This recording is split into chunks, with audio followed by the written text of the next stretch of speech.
What's going on? Rob at 3STRONG. I still have my happy face, smiley face, muscle man up on the board here. I want to talk about the anatomy of the upper body, the anterior upper body, which is the front. Anterior means front. But talk about the muscles in the chest and the shoulders a little bit more.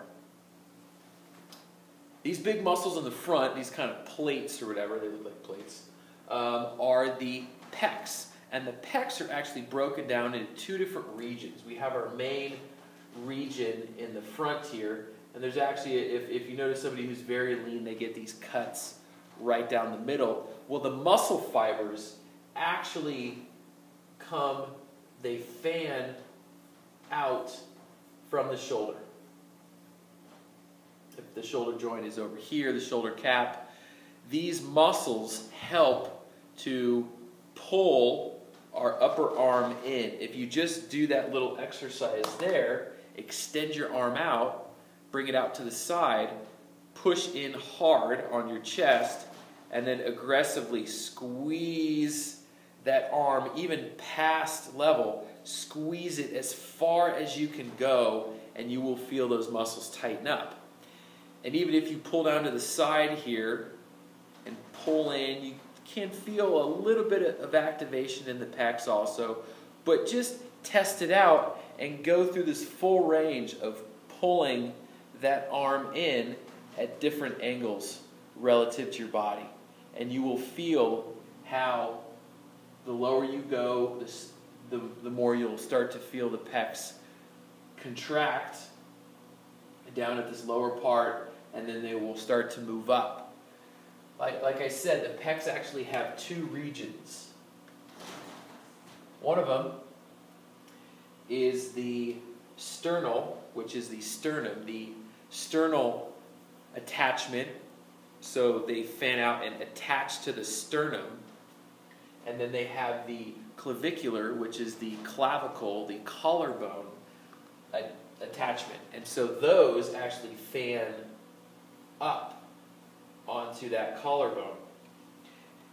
And when people talk about doing upper pecs, you know, they really get the lower pecs. Kind of anytime you're doing a bench or anything lower than, you know, say level with the ground or parallel, anything lower in this range, say I'm doing a decline bench or dips and pushing all the way up along this range. Once we start to get, you know, past this level plane here, you really start to feel this clavicular attachment, these upper pecs start to engage.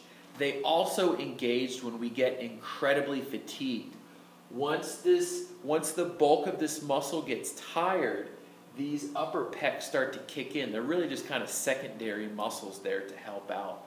And so either when we're pressing up at an angle or we're really getting fatigued, we start engaging all these muscles. The bulk of the pecs plus the upper attachment of the pecs. And that brings up another good point is, yes, the main focus, the main function of the pecs is to pull the arm in.